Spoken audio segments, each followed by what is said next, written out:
When it comes to the topic of thyroid healthy eating, there's a lot of conflicting information out there. One expert says you have to be gluten-free, and then the next expert says, nope, it needs to be paleo. And then someone else says, no, you need to do the autoimmune protocol. There's conflicting information around the topic of goitrogens or thyroid inhibiting ingredients like cruciferous vegetables. Are they okay to eat or aren't they? Today we're going to begin at the beginning and discuss the whys and hows of thyroid healthy eating so that you can get clear on what next steps might be right for you and understand what the experts are talking about and why there's so much confusion around this topic. Hello thyroid thrivers, welcome back to another episode of Thyroid-healthy Bites, a weekly podcast dedicated to helping you live well and eat well so you can feel well. I'm Ginny Mahar, your host and the face behind the apron at hypothyroidchef.com.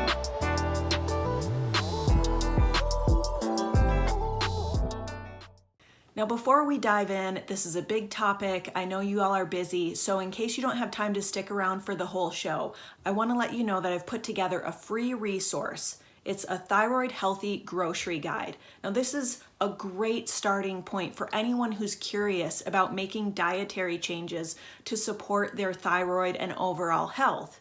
There's so much information out there about all the foods we can't or shouldn't or aren't supposed to eat. This list is a great way to see all the foods we can eat. Now, I know everyone has unique dietary needs and sensitivities, so this is just meant as a starting point, something to get your wheels turning about what your meals might look like if you were eating for your thyroid health. The list is gluten-free, dairy-free, soy-free, refined sugar-free, and you can, tweak it to suit your unique needs. So to grab that free thyroid healthy grocery guide, go to hypothyroidchef.com/grocery, or I'll put the link in the show notes. All right, let's dive in. First, I've got to include this little disclaimer that I am not a doctor or a dietitian. I'm a thyroid advocate, I'm a thyroid health and cooking coach, and I am here to share information with you so you can get empowered and informed on your healing journey and so that you can be aware of what choices are available to you so that you can make the best possible choices for your health. This is for informational and educational purposes only. If you want to make major dietary changes, it's always recommended that you talk to a professional healthcare practitioner before doing so. Now that we've got that out of the way, let's talk about the whys. Why is diet impactful for us as hypothyroid or Hashimoto's patients? Does it make a difference? My doctor told me it wouldn't make a difference, and I will tell you I disagree. There are several experts in the functional and holistic medical realm who also disagree, and there's a growing body of research behind this, and also just the experience of so many thyroid and autoimmune thyroid patients who have found that they've been able to reduce the symptoms that medication leaves behind by making dietary changes. Now, why is that? Well, we'll start with leaky gut. Okay, this is something that you hear a lot about in the autoimmune world and also in the online world of thyroid health. And one of the unfortunate truths about having an underactive thyroid, even when we're on medication, is that we're dealing with sort of a compromised metabolism. We have slower gut motility, meaning that the food moves through our intestinal tract a little more slowly. We can also be more prone to leaky gut. So leaky gut is just like it sounds. The more scientific term for it is intestinal permeability. And this is where certain foods and stressors can make the walls of our intestines kind of perforated. And what that means is that that waste that's supposed to be in your intestines and be excreted from your body can actually escape the intestinal wall and go into your body. Now, this causes a lot of confusion in the body, and it can lead to things like an increase in antibodies. One of the key things that we need to understand here as thyroid patients is gluten. And there's a reason why you hear also, in addition to so much about leaky gut, why you hear so much about gluten is because there's this thing called biomimicry or molecular mimicry, where the molecule of gluten is so similar in structure to the molecules of the thyroid gland that the body gets very confused. So you've got this perforated gut lining, you eat gluten, the food particles escape, they go into your body launches this autoimmune response and wants to attack those gluten molecules. And our bodies are so intelligent, it can identify that molecule and be like, we're gonna get this guy. Well, guess what? Because the thyroid tissue is so similar to the gluten molecule, your body can get confused and actually start attacking your thyroid.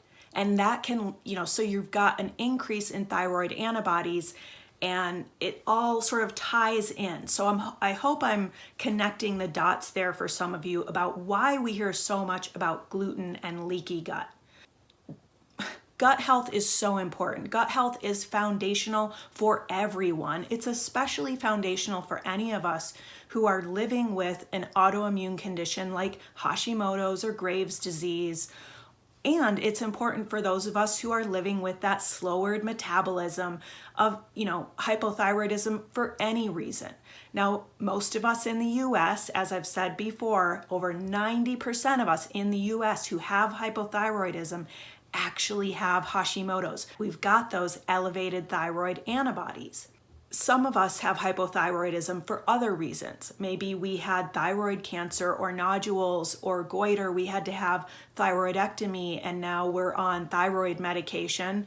So we're living with a compromised thyroid situation as well.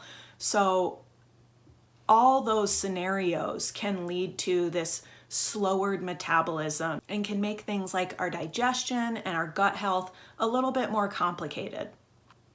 One thing we're more prone to is gut dysbiosis. This is an overgrowth of the bad bacteria in your gut.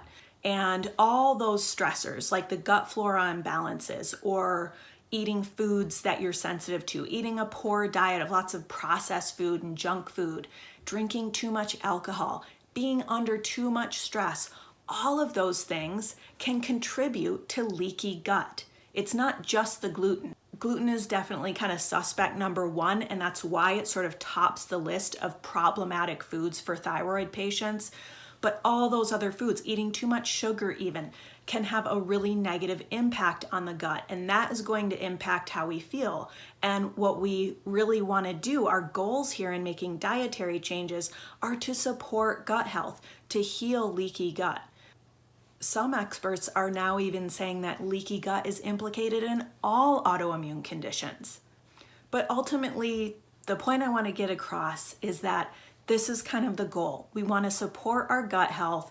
That's going to help us minimize our symptoms, keep those thyroid antibodies low, and feel better, feel more energetic. And when our gut is healthy, our brain is healthier, our immune system is healthier, our moods are better, our digestion is better, our sleep is better. Everything kind of falls into place. So that's why the gut and our gut health is such a focus of these dietary changes for thyroid health. So there's a lot of different ways to get there. And that's why I think we hear so much conflicting information about, well, let's eliminate gluten. If this is the number one dietary trigger, let's focus on that and really beat that drum about thyroid patients needing to get completely off of gluten. If we have a problem with gluten and we expose ourselves to gluten, our body can react to that for weeks or even months. That's why so many experts really strongly encourage that we completely eliminate gluten, that is a hard line for thyroid patients. Now, I know some of you are familiar with Dr. Isabella Wentz, the thyroid pharmacist, and she does a lot of surveys on her community, and she's found that I think about 70% of the people she's worked with have found improvement from eliminating gluten. So that's sort of the number one dietary trigger. After that, there's dairy. Dairy can be really hard on our gut. It can also be inflammatory. And this is the other pillar of thyroid healthy eating. In addition to wanting to support our gut health, we want to eat an anti-inflammatory diet. We want to lower the conditions for inflammation in our body. So avoiding foods like sugar, excess alcohol, dairy. Some people get inflamed from nightshade vegetables like peppers, eggplant. Some people also struggle with grains. So it really does depend on the individual. And that's another source of confusion, but it's also just sort of part of the deal, right? Every body is different, and we all have our unique dietary needs and sensitivities and triggers. And not only that, those needs are not static. They change over time, especially if we're dealing with things like hormonal changes, if we're aging, if we're under a ton of stress, if we're in a new season of life than we were a couple years ago. All those things can shift our dietary needs. And also making some of those interventions with our diet to do gut healing and to see those improvements can also expand the amount of foods that we're able to tolerate. So yeah, we want to shoot for that dietary diversity. The goal is not to eliminate as many foods as we possibly can and eat this super limited diet. Those limited diets are what enable us to heal, so that we can then reintroduce foods. And I'm gonna do a sort of a part 2 show for this about where to begin with dietary changes, where we'll go a little bit more in depth with those different dietary options like paleo, like the autoimmune protocol, like just going gluten and dairy free. How do those compare, and how can we start to decipher which path is right for us right now? But yes, the ultimate goal, and I think a lot of the experts agree on this, is that what we're shooting for is a bio-individual diet, unique to us, personalized for our unique dietary needs and sensitivities. And that takes some elimination, some experimentation with different dietary eliminations and reintroductions. It takes time. It takes tuning into your body and listening to the feedback your body's giving you about what you're eating or what you're not eating. And really, this is best done with the help of a holistic or integrative nutritionist or other health practitioner who can help you navigate this so that you're sure your nutritional needs are getting met. Now, the reason I really focus on Hypothyroid Chef on recipes that are gluten-free, dairy-free, paleo, or autoimmune protocol friendly is because these seem to be the most popular dietary templates that people use when they're starting out on the path of healing their gut, lowering antibodies, trying to reduce thyroid symptoms, etc.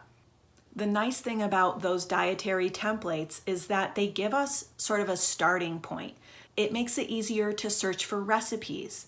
They also give us a common language we can use. Oh, is this recipe paleo? Okay, then I know that it's gluten-free, dairy-free, sugar-free, grain-free, etc. Oh, is this autoimmune paleo? Then I know, or autoimmune protocol. Those terms are sort of interchangeable, but then I know what foods are included in that. Or, you know what? I'm just gluten-free. That's my hard line. That's what works for me with where I'm at right now in my life. And I just need those basic gluten-free recipes. So that's how we know what to look for, which recipes are right for us and will work for our current dietary needs. But you can always take those and tweak those to suit your needs. Now, elimination diets like the autoimmune protocol, especially that elimination phase of the AIP diet, is not meant to be forever. These diets, in addition to creating that common language, in addition to helping us search for recipes more easily, another opportunity they give us is to temporarily remove foods from our diet for a set period of time. Most experts say anywhere from 4 to 6 weeks at least. Remove those foods from our diet and track, by journaling and things like that, track how our body responds to taking things out of our diet, like gluten, dairy, sugar, soy, etc. Then we go through a systematic reintroduction process where you are one at a time reintroducing those foods. And again, tracking how your body responds, listening closely. The goal of that is getting back to as many foods as we can possibly eat. That just gives us food freedom, right? It's more fun, it's easier to socialize, it's easier to go out to a restaurant that way. That's what we want. And that's why we spend time sometimes on those elimination diets, to do the more intensive healing so we can get to where we can get back to that dietary diversity. I want to address goitrogens because I know this is something that people feel a lot of confusion about. Goitrogenic foods are said to have thyroid inhibiting properties, so they interfere with the function of the thyroid. They lower it, essentially. They suppress it. So goitrogens include so many different healthy foods like kale, cabbage, cauliflower, all those cruciferous vegetables, sweet potatoes, even very anti-inflammatory fruits like cherries. Those stone fruits most of them are goitrogenic. A lot of nuts are goitrogenic, like pine nuts. There's so many goitrogenic foods on this list. And years ago, the experts were saying, oh, there was a study, it was done on rats about, the thyroid suppressing properties of these foods. So we're just gonna recommend that all thyroid patients avoid them. And most experts now have done a complete 180 on that and said, no way, these foods so many of them are so nutrient dense and so good for us that we should not be avoiding them. One rule of thumb here is to just cook them. Cooking goitrogenic vegetables lowers the thyroid inhibiting properties of them. It can eliminate or greatly reduce the goitrogens in the foods. The other rule of thumb is just to eat reasonable amounts of goitrogenic foods and always listen to the feedback your body gives you. I know if I overdo it on raw cruciferous vegetables, like eating too much salad made with kale or things like that, I do feel a little bit more brain foggy. So I just make a point to not overdo it on those foods. Eating a little bit here and there seems to work fine for me. And I know I'm getting so many amazing nutrients from those foods that I eat them happily, and I do make a point to incorporate them in reasonable amounts in my diet, cooked whenever possible. I spent the last 5 years reading about this, researching about this, and also interviewing some of the leading experts in the field of thyroid health, thyroid-healthy medicine, thyroid-healthy living. We're talking people like Isabella Wentz, Dr. Alan Christensen, Dr. Jolene Brighton, Dr. Aviva Ram, and they do all have their own, thumbprint that they give to this approach to how we live well and eat well with thyroid issues.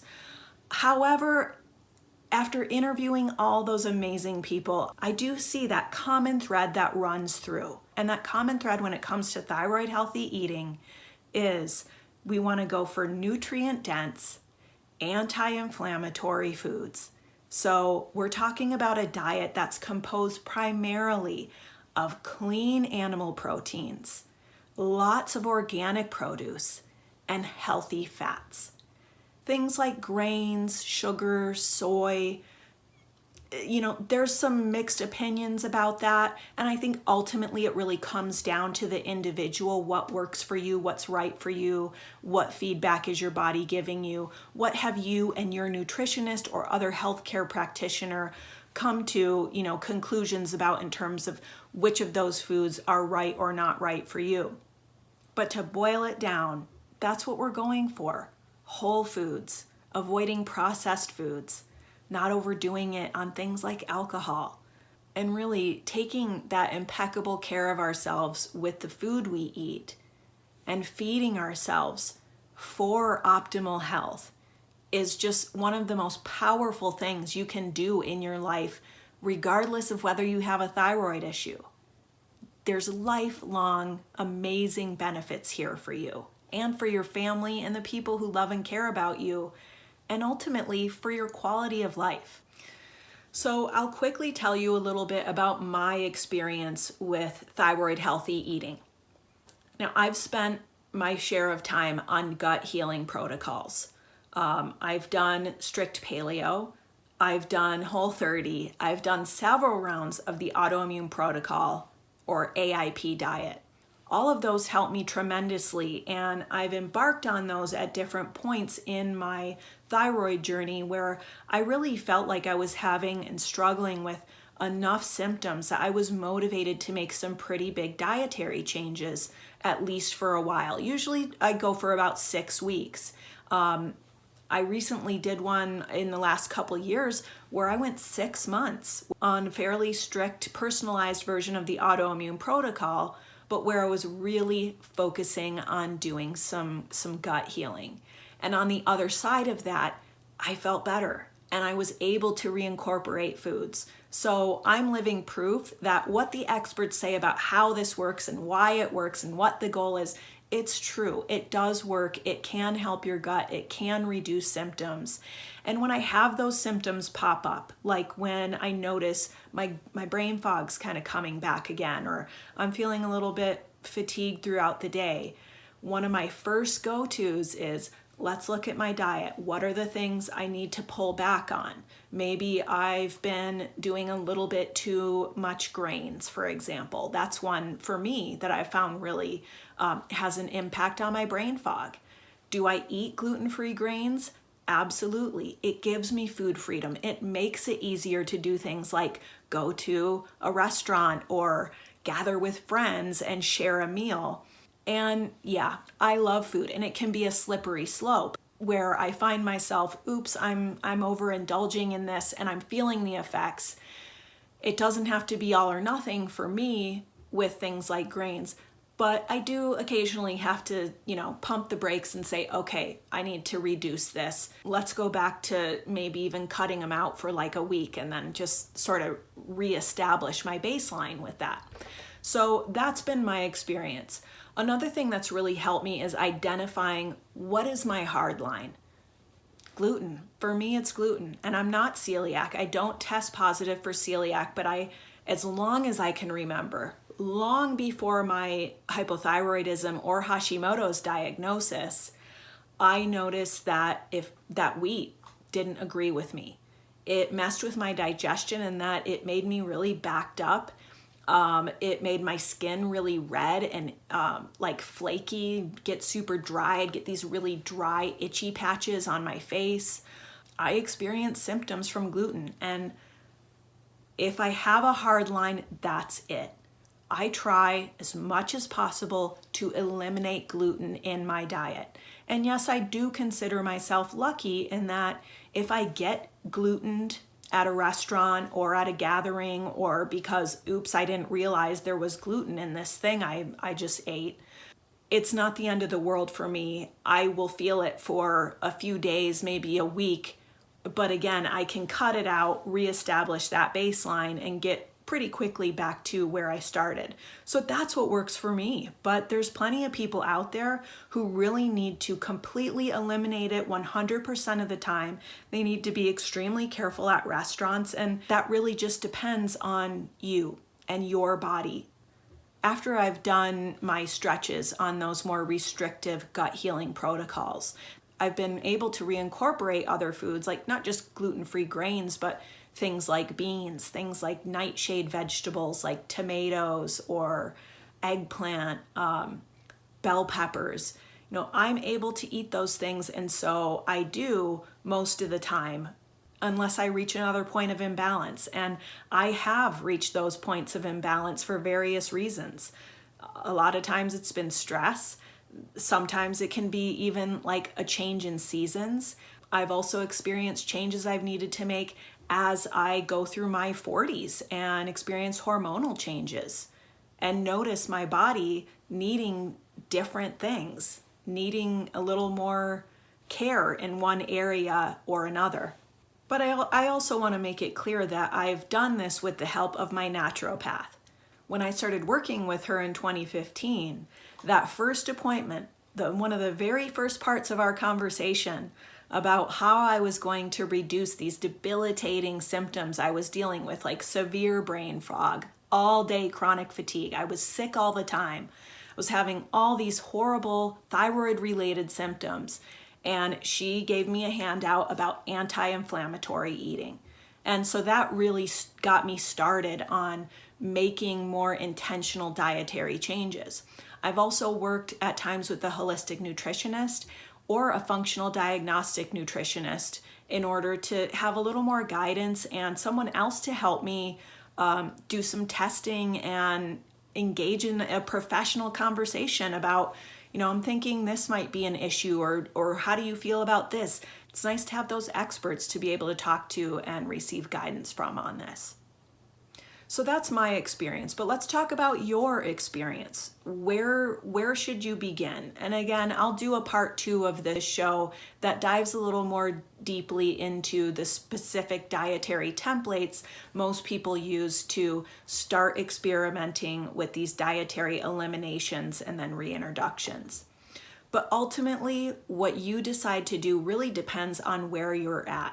Are you super busy right now? Are you raising a bunch of young kids who are really picky and you can't even have the bandwidth to think about going gluten-free barely, much less dairy-free, much less paleo. For some people, that just feels way too stressful and overwhelming. And you know what? That matters. I think if that feels too stressful and overwhelming, it's time to meet yourself where you are. And these changes that I've made and the point that I've gotten to where I feel like, yeah, I'm there. I've got a bio-individual diet. I'm always tweaking and morphing it and evolving it as my body ages and evolves. And I feel really good about that. And I sort of have learned over years, right? Started this in 2015. It's taken me those years to learn to listen to the signals that my body is giving me, and also to know when it's time to make change, when it's time to seek professional help, when it's time to get some more testing done, etc. But this didn't happen overnight. When I started this, even the prospect of eliminating gluten was like very emotionally draining for me. I had moments where I went out to a favorite restaurant and couldn't order what I wanted and just got kind of teary out of frustration. It's an emotional journey, and food has deep emotional roots in us. Nostalgia, it's an important part of enjoying our lives and connecting with the people we love and care about. And when we're faced with a chronic illness like hypothyroidism or Hashimoto's or Graves' disease, it can be really an emotional journey. As much as it is just a journey of knowing what to do, we also have to be ready to do it. And over-stressing, like getting really worked up and stressed out and perfectionist and afraid about what we eat, is not going to do anyone any favors. I always say you got to wear this like a loose-fitting garment, right? Just let it take the time it takes. Take a deep breath and know that you're thinking about this, you are committed to your health, and you're going to make the changes you need to make in the time that they take. Have some faith and know that it's okay if you're not ready to make massive dietary changes. Again, it really depends where you're at. If you're in a major health crisis because of your Hashimoto's, that may warrant some more drastic changes. But again, always want to go to your healthcare practitioner to talk about this, make a plan, do the diagnostic testing.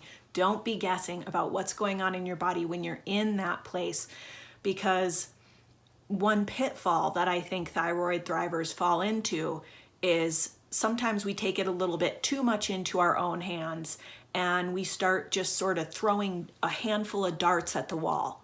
I'm going to do everything. And someone says this supplement and I'm going to go AIP overnight, and you can completely overwhelm yourself and ultimately set yourself up for failure, not succeed at the changes you need to be making, and also maybe not even be looking under the right rocks. So that's where that testing piece really comes in. And this could be gut testing, it could be food sensitivity testing, it could be micronutrient testing to look for different deficiencies in your diet.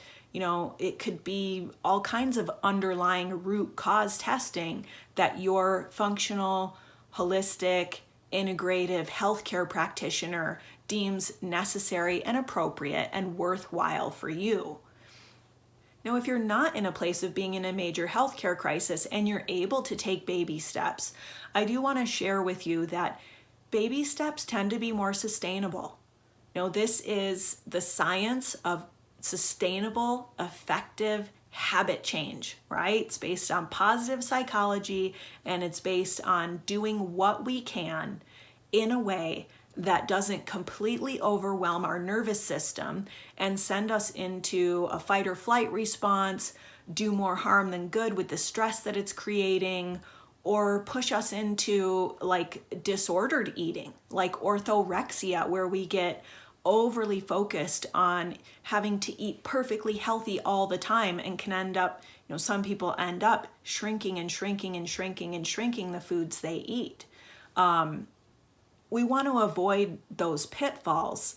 So I think one of the best ways to do that is to really check in with yourself, maybe even do some journaling about this. What feels right for me right now? What does my intuition say? Has something been nagging at me? I noticed when I was starting the whole grains and brain fog correlation, I just noticed when I ate less, I felt better. Some of those symptoms started to lift. That was one of my first personal guinea pig dietary experiments. I'm going to just try completely eliminating grains for a week and see if I feel better. And you know what? I did. But when I eliminated grains indefinitely, like for months and months, then I started to feel like I wasn't getting enough carbs. I reincorporated them. Then sometimes I can go down the slippery slope and be overdoing it on things like white rice, and then I've got to pull back because those symptoms start to come up. So it's like this dance, and it gets easier with time. Know that it gets easier with time, and if you just stay the course, you will reach that ultimate goal, which is your personalized bio-individual eating plan that supports you, your optimal health, your thyroid health, and reduces your thyroid symptoms for good, for life. So know that this journey and these efforts are worthwhile. You are worth it. I know that can be another piece of this emotional puzzle is, I don't want to be a pain in the butt. I don't want to be that person at the party. I don't want to have dietary restrictions. I was a chef. How am I going to be a chef and not cook with gluten or dairy or soy or refined sugar? So many recipes that I loved went right out the window. And you know what? It was hard, and I had to grieve, and it took months. It honestly took years to get to this point, and I'm still continually on the path, but I did get there, and I know that it's worth it. And I'm also feeding a family. I've got a finicky 10-year-old and a husband who have no interest in being gluten or dairy free. But what they do have an interest in is my well-being. And so they understand and have learned through osmosis, through me, through the information I've shared with them, and they're happy to eat what I put on the table. We've also found, those pizza solutions where we have pizza night at home. This doesn't mean you have to live ice cream free or pizza free. It means you just need to find some alternatives. You need to find your favorite cauliflower crust for pizza, or you need to find your favorite coconut milk ice cream that really scratches that ice cream itch. You need to find those recipes that everyone loves, regardless of their dietary restrictions or how they feel about eating healthy. Recipes that are just delicious, that are made with whole foods, that are nutrient dense, health supporting, and delicious. This can be delicious. I love food. I am a chef. I am a food lover. I always have been, and I have always been completely unwilling to eat dreary meals for my health. I've also been able to find those alternatives that help me feel like I'm not missing out, and I can put a meal on the table for my family or for my friends that everyone will enjoy without spending all day in the kitchen. Is this helpful? I hope so. If you have questions about this, or if you have experience with this, we want to hear about it. We want to know that we're not alone. So drop a comment below and share with us. What has your story been with this? What have you found works or doesn't work? Or what are you really feeling super confused about right now? And maybe I can point you towards some of my best resources. Speaking of my best resources, once again, don't forget I just put together that amazing Thyroid-healthy grocery guide. This is a one-page list you can print out, stick it inside your kitchen cupboard to refer to, and it's gonna help get your wheels turning about all the delicious, nutritious, amazing foods we can eat. So you can find that at hypothyroidchef.com/grocery, and I'll put the link below in the show notes. Thanks for tuning in to another episode of Thyroid-healthy Bites. If you've enjoyed the show, please don't forget to like, subscribe, or leave a review. It really does help so much. I'm Jenny Mahar, wishing you the best of health. See you next time.